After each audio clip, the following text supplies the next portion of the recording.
Bismillahirrahmanirrahim. Assalamualaikum warahmatullahi wabarakatuh. Innal hamdalillah wassalatu wassalam ala Rasulillah wa ala alihi wa sahbihi wa man tabi'ahu wa nasarahu wa walah. Rabbi shrah li sadri wa yassir li amri wa hlul 'uqdatam min lisani yafqahu qawli. Muslimin dan muslimat, para jemaah yang saya hormati dan saya kasih sekalian, alhamdulillah kita syukur pada Allah Subhanahu wa taala dapat pada malam ni, masih lagi pada malam ini kita dapat sama-sama solat di masjid, dan alhamdulillah kita selesai.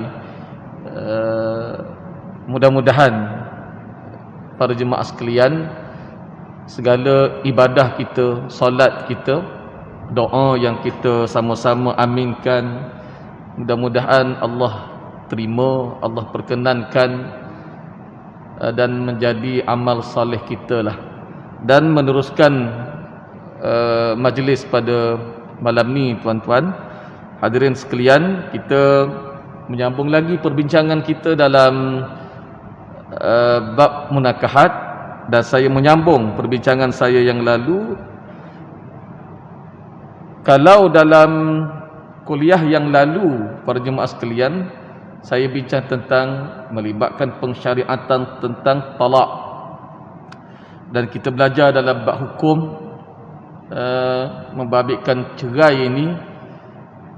Kalau dilihat dari sudut hukum taklifinya, ada cerai itu dia boleh jadi sunat, dia boleh jadi harus, dia boleh jadi makruh, dan dia boleh jadi wajib, bahkan dia juga boleh jadi haram. Dan insya-Allah pada malam ni kita meneliti lagi, kita belajar lagi tuan-tuan, sekurang-kurangnya dari sudut pengetahuan kita dalam bab ini, kita dapat sedikit panduan dan sedikit pencerahan. Mudah-mudahan dia jadi panduan dalam kehidupan kita lah. Baik, malam ni para jemaah sekalian, saya akan bincang tentang lafaz. Tentang lafaz dalam bab talak, dan kita akan tengok secara lebih spesifik sikit, iaitu tentang lafaz.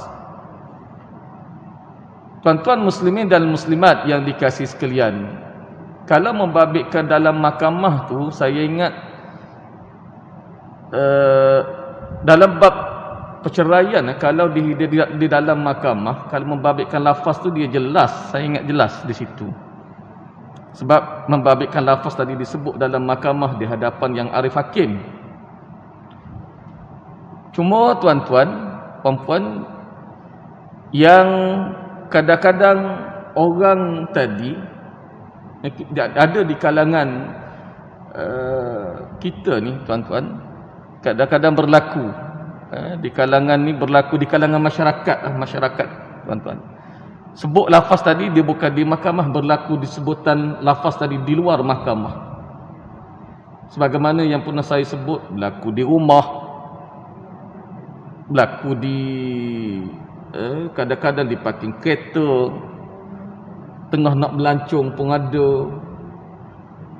Ialah melibatkan, membabitkan tadi tuan-tuan, mungkin dengan sebab kata-kata dan sebagainya, maka dia memberi kesan kepada emosi, dan suami tadi disebut lafaz. Ini kita nak tengok tuan-tuan, terutama membabitkan di luar mahkamah tadilah, di bawah Seksyen 55A. Kalau Akta 303 membabitkan di bawah Seksyen 55A, membabitkan lafaz cerai tadi disebut di luar mahkamah. Tuan-tuan, baik, kita tengok tentang lafaz ni. Tentang lafaz tuan-tuan, dia ada tiga lafaz. Bila sebut lafaz cerai ini, dia ada secara sarih, yang kedua secara kinayah, dan yang ketiga ta'liq.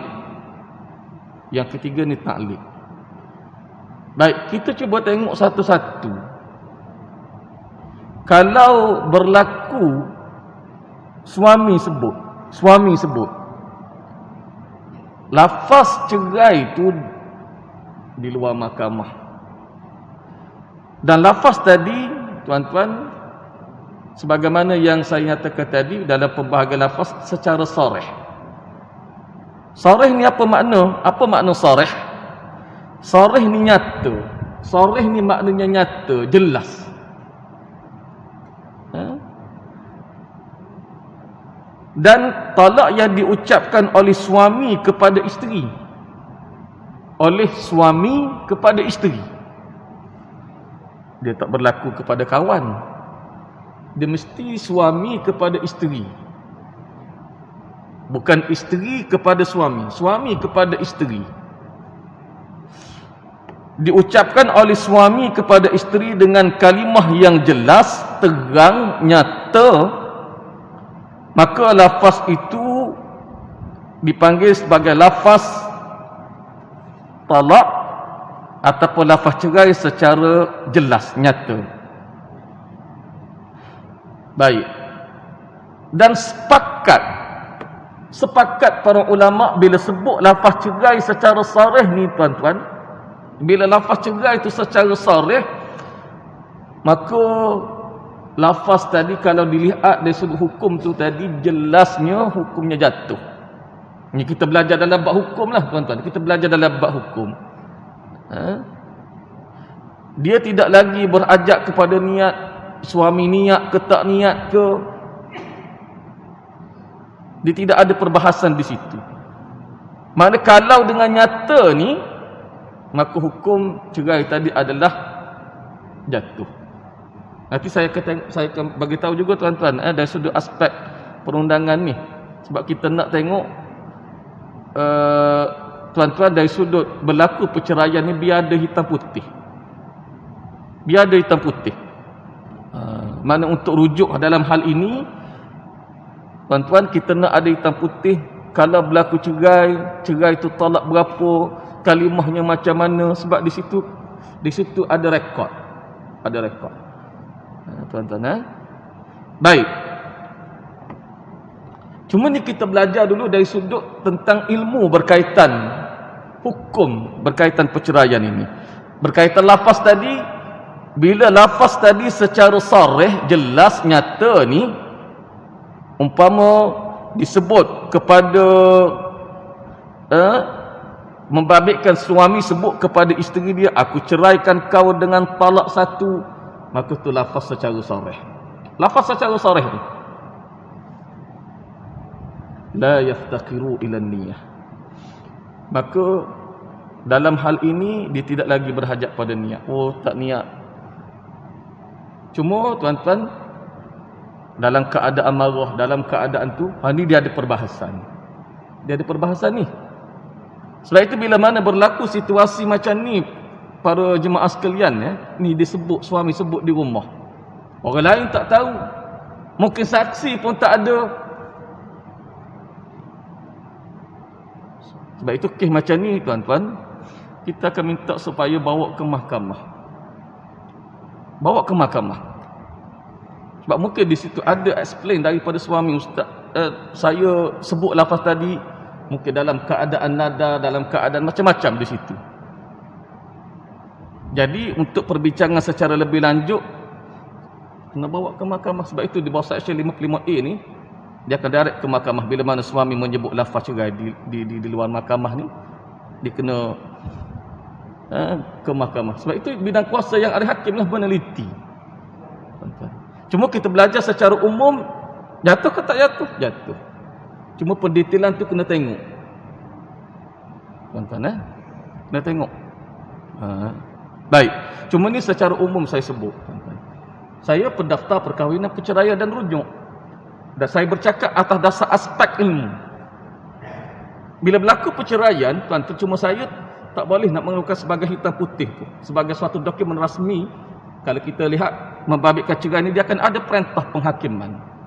Macam saya, kerja saya, tuan-tuan, di jabatan, di Jawi, bila pasangan bercerai di mahkamah ataupun berlaku cerai di luar mahkamah, pasangan ini telah membuat pengesahan perceraian di bawah section 55A tadi di mahkamah, dan mahkamah mensabitkan jatuh.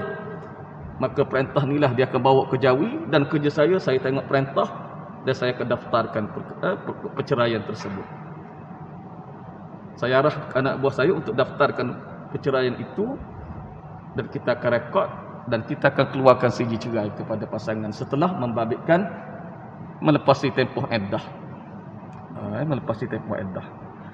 Cuma tuan-tuan, baladi saya berbincang dengan tuan-tuan atas dasar ilmu, atas dasar kita belajar kitab sebagaimana yang ada termaktubnya begitu. Bila lafaz secara sarih, maka la yaftaqiru ila niyah dalam matan Abi Syuja'.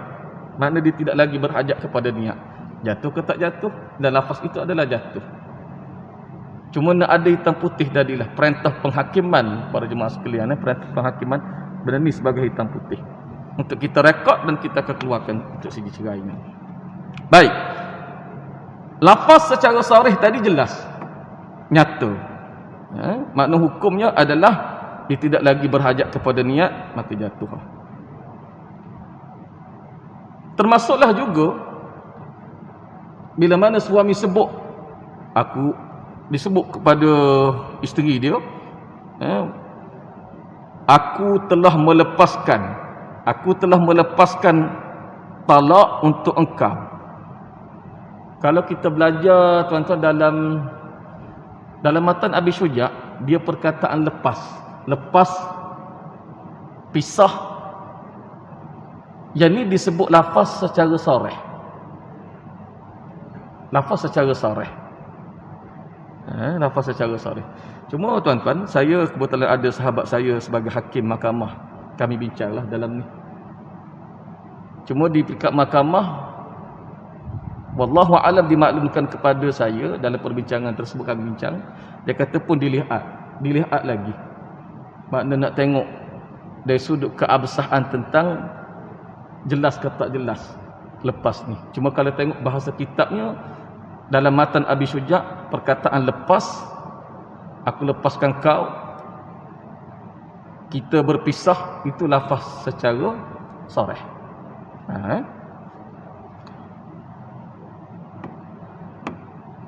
Baik.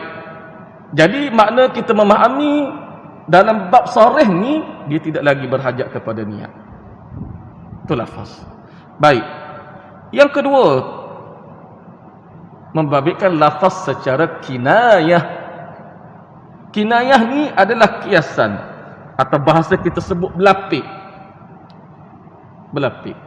Okey, baik, membawa maksud kalimah yang secara tidak langsung mempunyai dua pengertian.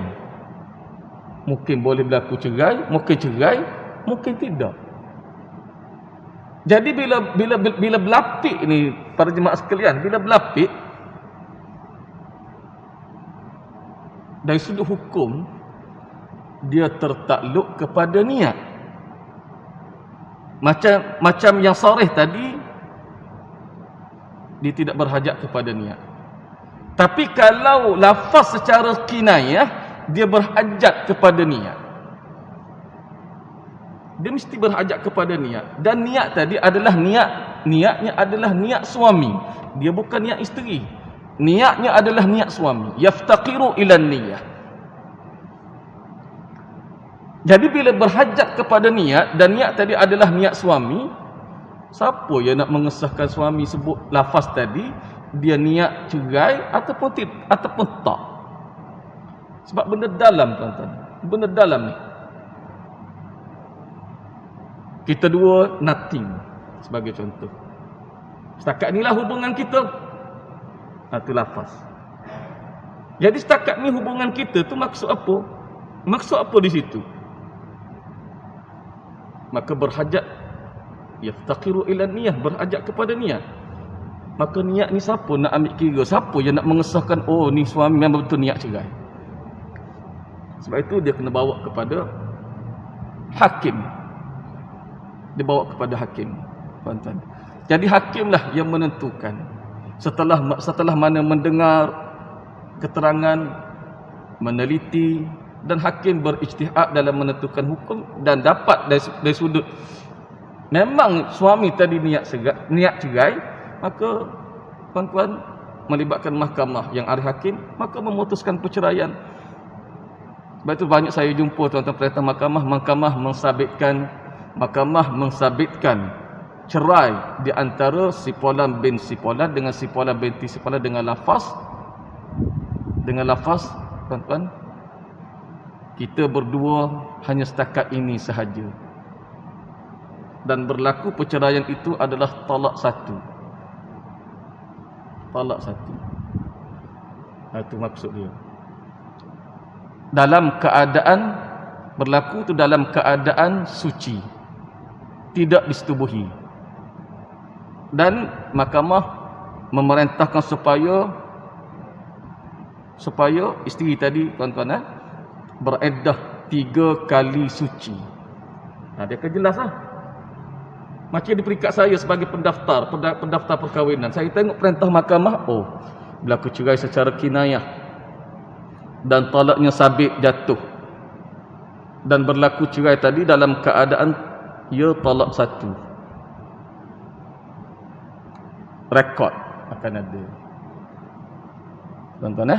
Itu bermaksud membabitkan lafaz secara kinayah. Dan lafaz secara kinayah ni tuan-tuan, sebab itu tuan-tuan saya nak sebut, kita dalam bab cerai ni dia tak boleh nak rujuk orang ikut dan.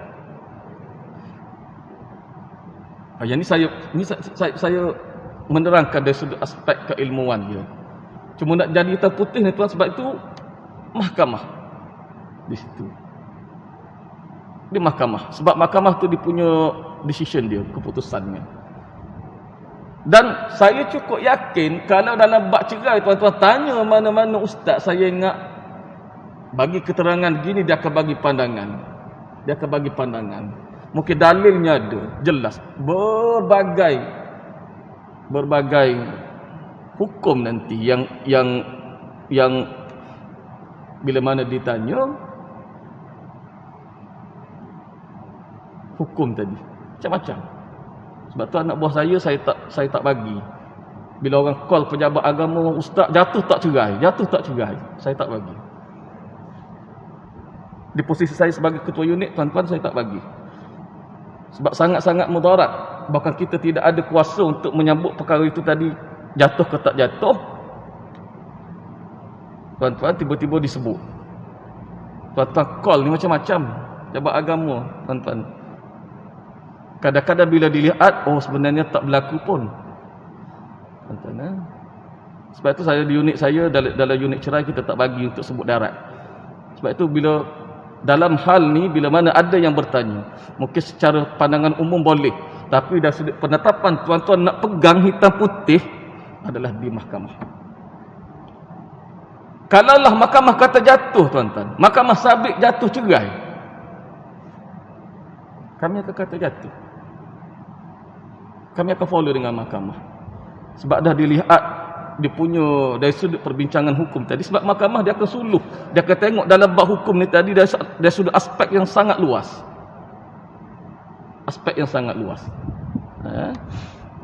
Mana tidak tuan-tuan di peringkat pejabat agama lah, mana di situ di peringkat mahkamah. Cuma mungkin dari sudut keraguan, macam saya sebagai pendaftar perkahwinan, mungkin apa yang diputuskan oleh mahkamah, dan saya melihat dan diperbincangan dengan sahabat-sahabat pendaftar yang lain, mungkin di situ kita tengok ada keraguan. Mungkin untuk buat semakkan kes, kita akan buat semakkan kes di mahkamah.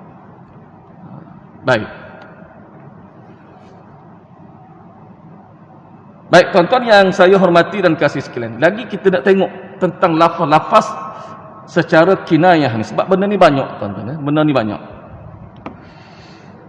Tengok, ni di antara wording yang digunakan dalam bab lafaz cerai secara kinayah.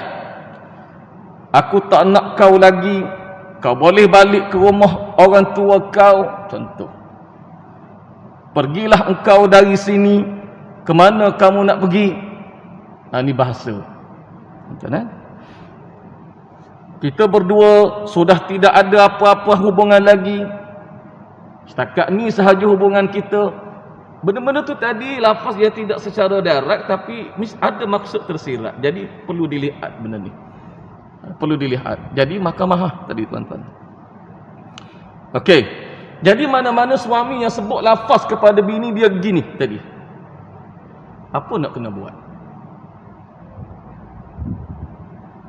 Sebagaimana kita faham daripada hadis Nabi sallallahu alaihi wasallam, lafaz ni dia tak boleh main-main. Tak boleh main-main. Tiga perkara yang tak boleh main-main: nikah, cerai dan rujuk. Berlaku lafaz di rumah. Nak buat macam mana, tuan-tuan? Apa nak kena buat? Jalan penyelesaiannya adalah pergi ke mahkamah, pengesahan lafaz cerai tadi. Yang ni di bawah Seksyen 55A, tuan-tuan. Sebab saya sebut dulu, dia ada di bawah Seksyen 47.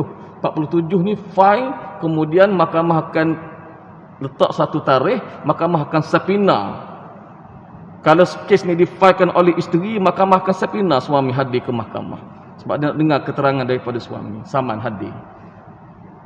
Dengar, barulah mahkamah minta. Kalau di bawah Seksyen 47 tadi, okey, suami datang, suami akan sebut dalam mahkamah. Cuma Seksyen 55A tadi ni benda-benda yang tak berlaku sebutan di luar. Sebab tu nak kena jelas di situ. Okey.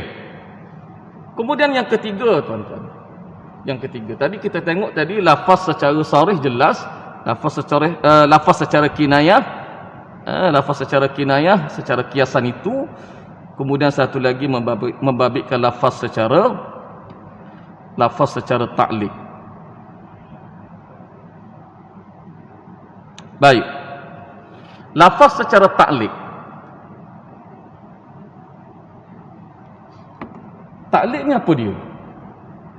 Lafaz macam mana ta'liq ni? Baik, lafaz cerai secara ta'liq,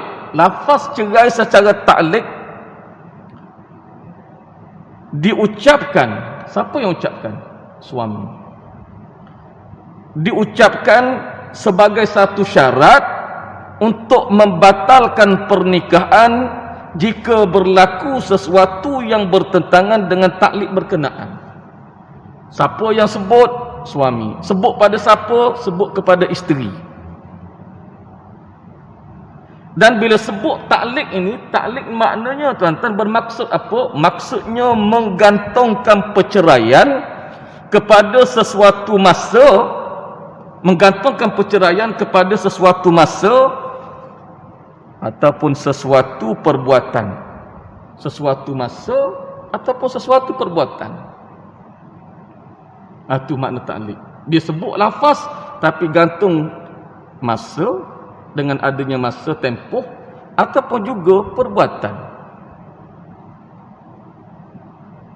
Itu lafaz secara ta'liq. Baik.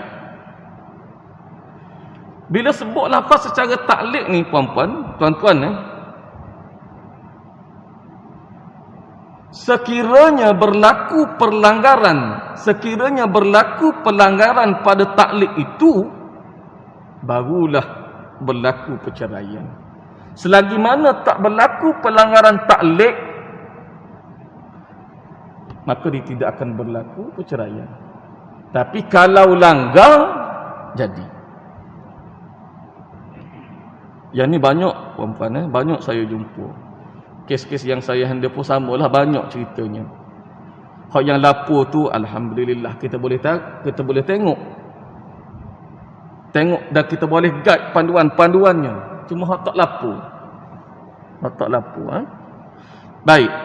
Jadi bila sebut tentang ta'liq ni kita orang lelaki, tuan-tuan, kita orang lelaki. Sebab dia membabitkan lafaz daripada suami ni. Dia bukan daripada isteri, lafaz daripada suami. Lafaz yang disebut tapi diikat dengan masa tu tadi. Contoh dia apa dia? Contoh dia sebut, kalau kamu balik ke rumah ibu bapa kamu, jatuh talak. Suami disebut gitu. Suami disebut gitu. Kalau kamu ambil vaksin, jatuh talak. Benda ni isu dulu, tuan-tuan.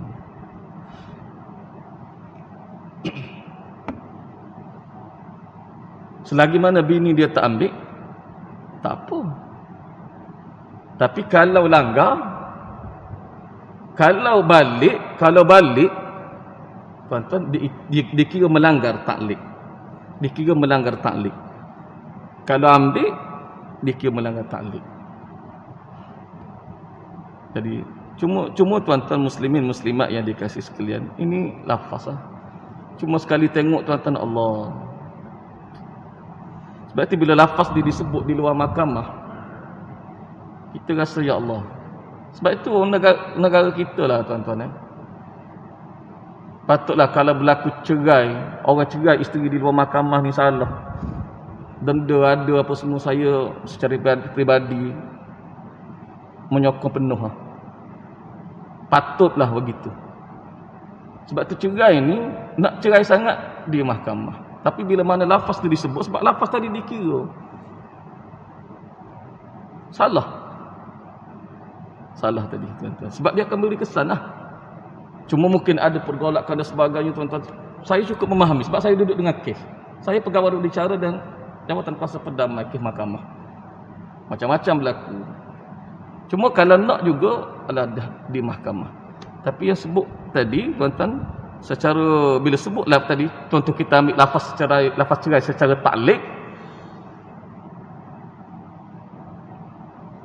kalau balik rumah ibu bapa kamu jatuh talak, isteri duk fikir tak langgar, tak jatuh lagi, tak jatuh. Tapi kalau ialah rumah ibu bapa dia, ayah mak, maka mungkin di situ akan ada fikir tuan-tuan. Kalau dia balik, jatuh. Pula tu tidak diikat. Tadi contoh saya sebut tadi. Balik ke rumah ibu bapa kamu, jatuh talak. Lafaz tu on tu tuan-tuan. On sampai bila-bila tu. Cuma kalau dia ikat dengan masa, kalau kamu balik rumah ibu bapa kamu esok, jatuh talak. Isteri tak balik esok. Minggu depan baru dia balik. Dia tidak dikira melanggar taklid. Tapi kalau dia balik esok, jadi. Kamu keluar daripada rumah ni, jatuh talak. Tu lafaz taklid. Dan dia punya limit tu tuan-tuan. Sampai bila tu? Kamu keluar daripada rumah ni, jatuh talak. Tak keluar tak apa. Keluar jadi. Jadi secara umum saya sebut ni tuan-tuan, muslimin dan muslimat, kita belajar dalam bab ni kita orang lelaki. Sebab kata-kata tu tadi dia power. Tapi kalau melibatkan orang perempuan, tak. Dia melibatkan kata-kata orang lelaki ni. Sebab di situ ada pensabitan tentang hukum di situ. Bila mana disebut, maka dalam bab taklid dia akan jadi selagi mana bila mana dilanggar tentang taklid tadi. Bila mana dilanggar, isteri melanggar taklid tadi. Baik. Tuan-tuan muslimin dan muslimat yang saya kasih sekalian,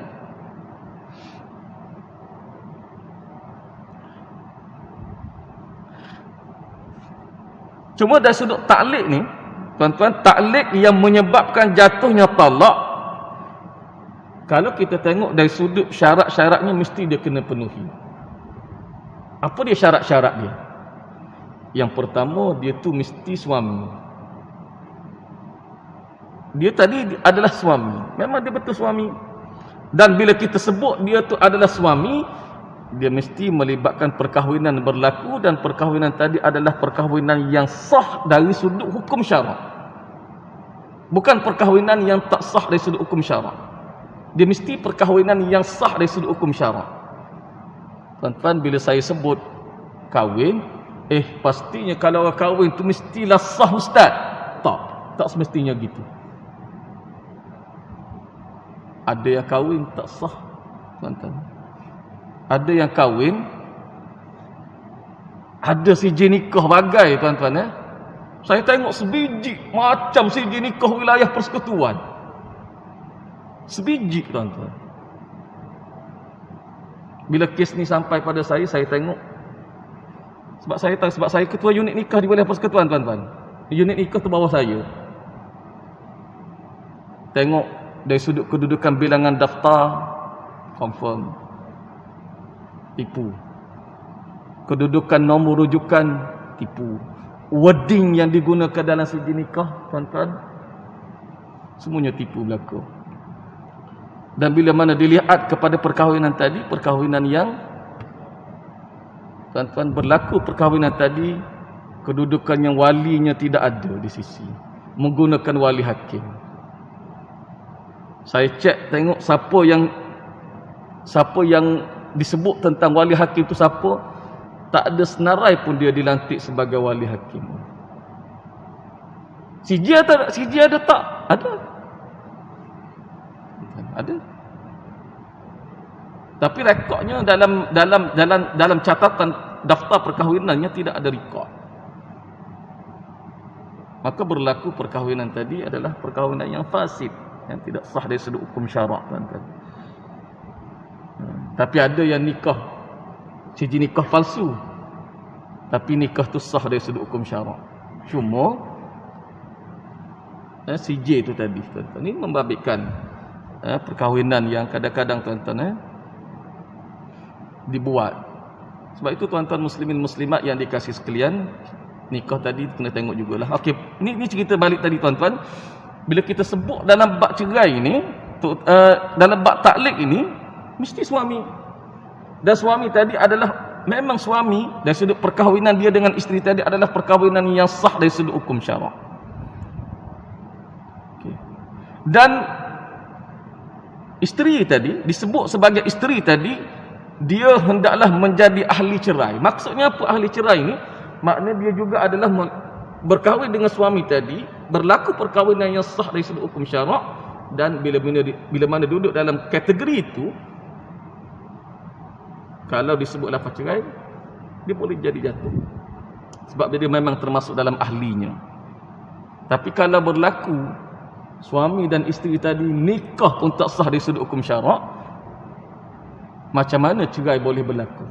Sedangkan nikah tadi tak sah.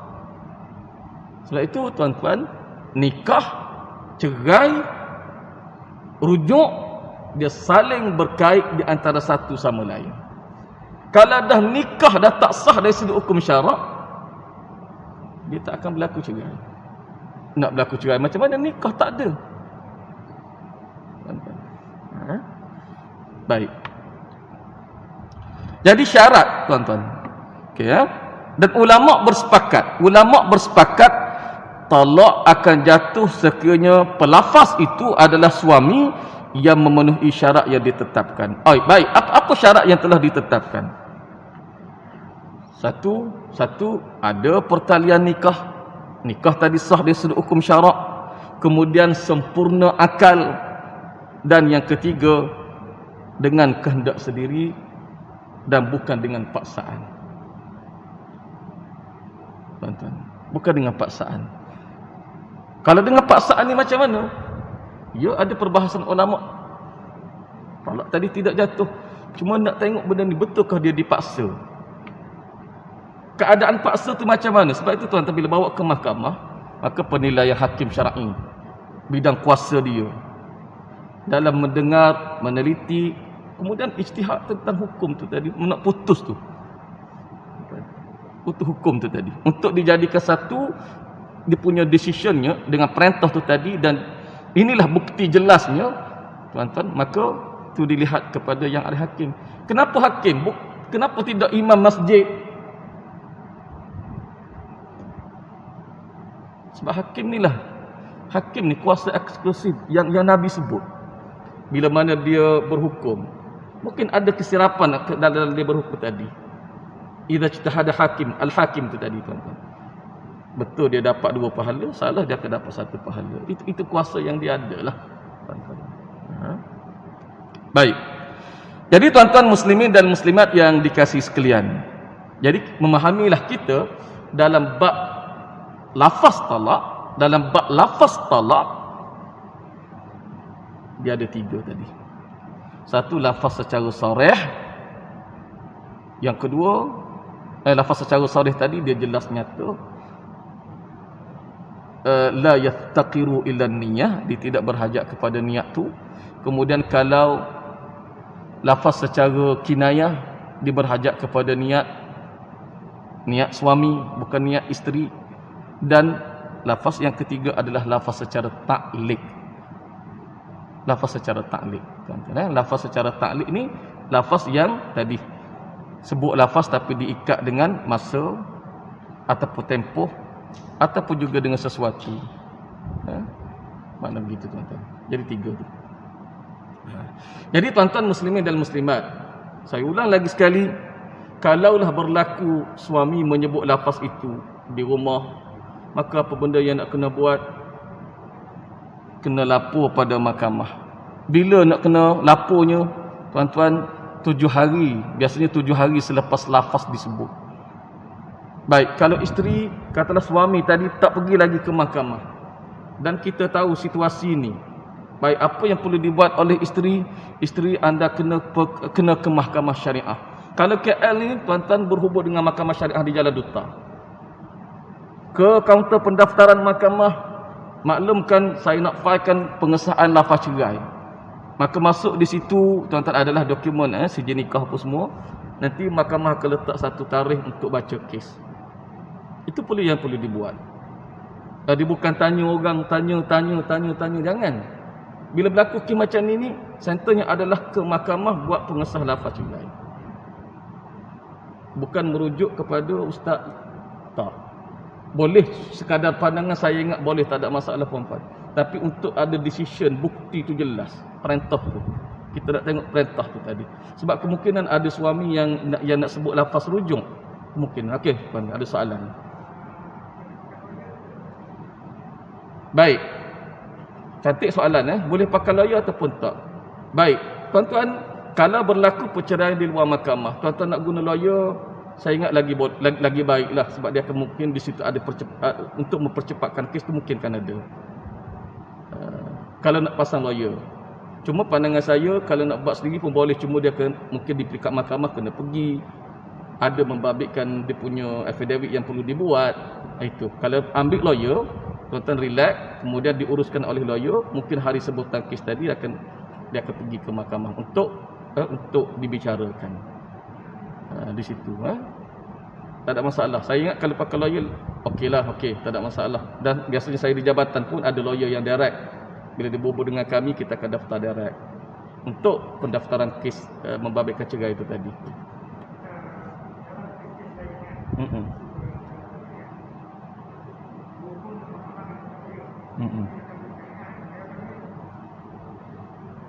Dia nak pakai lawyer pun boleh, tak pakai lawyer pun boleh. Cuma saya terang ni, kaedah tu macam mana nak selesai.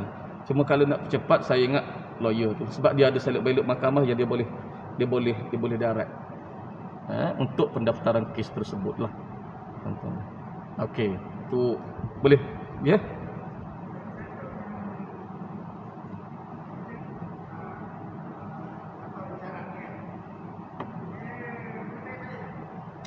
Okey, cantik, salah lupa saya sebut tadi.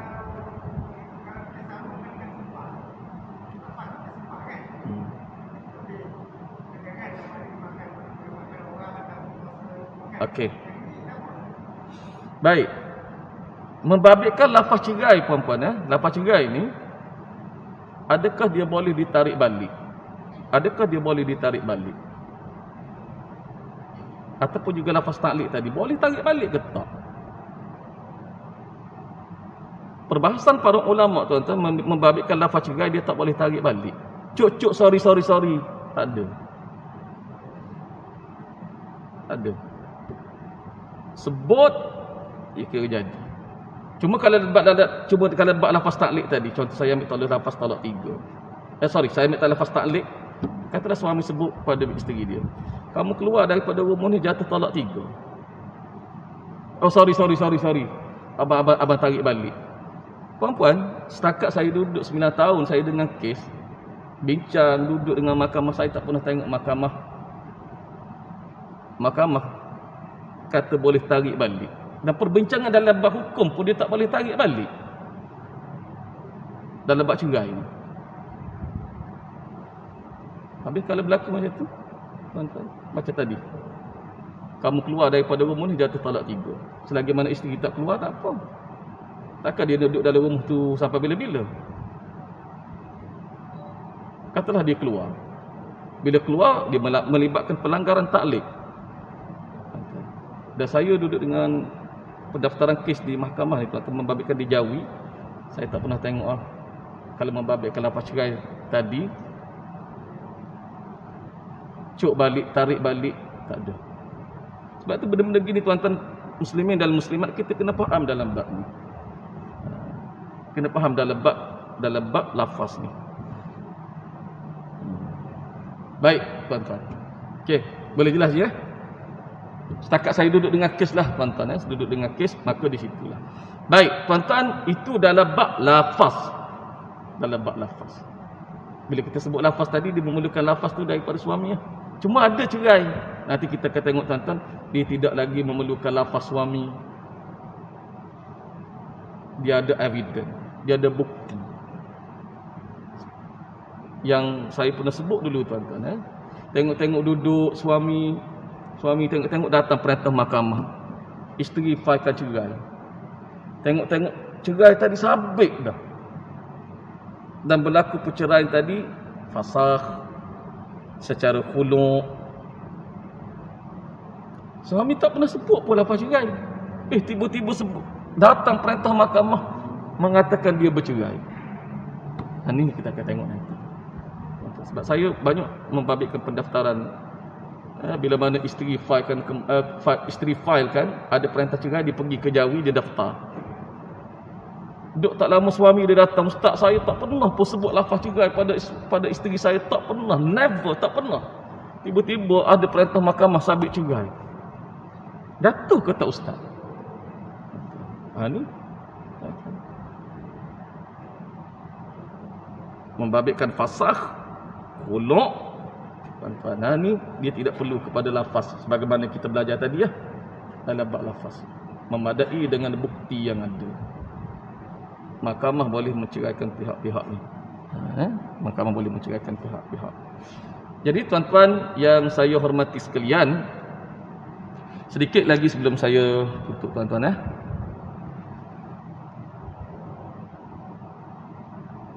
Tuan-tuan, sedikit lagi tuan-tuan. Tadi dalam bab lafaz. Kemudian tuan-tuan bila mana membabitkan cerai ni tuan-tuan,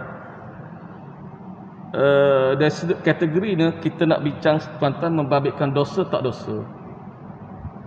Dosa tak dosa. Dia ada perbahagian di situ, nanti kita akan tengok. Cuma saya sepintas lalu ni saya sebut tuan-tuan, nanti kita akan bincangkan membabitkan cerai ini. Dia ada talak sunni dan dia ada talak bid'ah. Sunni dan bid'ah. Sunni ini dia tak berdosa, tapi bid'ah ini dia jatuh pada dosa. Jadi dalam kategori mana tu nanti kita akan tengoklah nanti. Cuma ni secara umum saya sebut tuan-tuan untuk kita memahamilah dalam bab ni. Dan sudah pasti di situ kita memahami, di situ pun kalau melibatkan cerai di situ dalam agama kita ajar ni cerai ni dia bukan sembrono begitu. Tak. Yang jadi haram, yang jadi hukumnya adalah sunat tu tadi. Maka di situ dia akan ada kalau kita nak sebut tentang adab, ialah walaupun berlaku konflik keluarga dalam bab cerai ni, di situ adanya adab yang perlu kita patuh. Kedudukan isteri dalam keadaan iddah. Kalau isteri duduk dalam keadaan haid, tiba-tiba berlaku cerai, dia akan memberi kesan. Saya bukan pakar, tetapi saya rujuk sahabat-sahabat yang doktor. Kalau orang perempuan ni dalam keadaan haid, agak-agak emosi dia ada tak membabitkan kalau berlaku apa-apa, terkesan tak? Ya, emosi dan sebagainya, dia akan memberi kesan. Klien saya ada tuan-tuan, berlaku cerai dia dalam keadaan haid, nak gila dia jadi, fikir emosi dan sebagainya, dia jadi gitu sebab membabitkan emosi. Kadang-kadang tak tentu arah kedudukan dia. Sebab itu bila mana kita berbicara tentang cerai ini, dia bukan tuan-tuan, bakal cerai pun tuan-tuan, dia akan ada membabitkan dari sudut kesantunan di situ, perkara yang boleh dilafazkan supaya kalau menepati dari sudut syaratnya, okey, jelaslah tuan-tuan, dia tidak akan memberi kesan kepada pihak-pihak tadi. Jadi sekadar itu tuan-tuan muslimin dan muslimat, mudah-mudahan sedikit apa yang dapat saya sampaikan, kita dapat sedikit maklumat ni tuan-tuan. Oleh kerana saya duduk dengan kes, maka saya sampaikan kepada tuan-tuan. Baik, aku qouli hadza wa astaghfirullahal azim li wa lakum wa lisairil muslimina wal muslimat wal mu'minina wal mu'minat fastaghfiruhu innahu huwal ghafurur rahim. A'udzubillahi minasyaitonir rajim. Bismillahirrahmanirrahim. Allahumma 'allimna minhu ma jahilna wa dhakkirna minhu ma nasina. Rabbana iftah bainana wa baina qaumina bil haqq wa anta khairul fatihin. Wa sallallahu ala sayyidina Muhammad wa ala alihi wa sahbihi wa sallam. Walhamdulillahi rabbil alamin. Taqabbalallahu minkum.